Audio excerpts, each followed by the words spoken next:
M. Ahmad Naziru sarkin waƙa.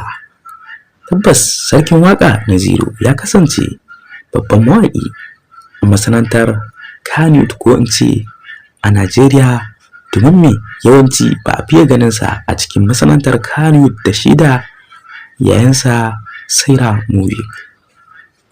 Me kallon saurare, me dalilin da yasa wannan jarumi, wannan mawaƙi ya daina yin waƙa a yanzu ko in ce ya daina sakin waƙa a yanzu? Tabbas mutane da yawa da dama suna buƙatar wannan amsa. Kanda mu kai gaba ka ji labari sahihi cikakke kan wannan tashar tamu mai albarka.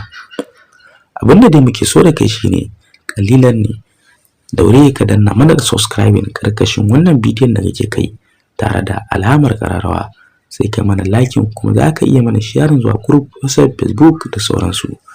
Tabbas a yanayin yanda alamu ya nuna cewa Naziru abin da ya sa ya daina yin waƙa, akwai wata waƙa da yi wa Abba har ya dora a shafinsa na Instagram, nake tunanin har TikTok wannan waƙa ya yawo, amma tabbas channel ɗinsa bai dora full ɗin waƙar ba. Amma mutane da yawa da dama na san suna buƙatar dalili ko da jin abin da ya sa. Kan mu kai gaba a labarin gaba, yanayin yanda zamu ba ku labarin, zamu ba ku full ɗin labarin kuma da tarihin. Kar dai ku manta, domin kasance jin hakan subscribing za ka daure ka danna domin muna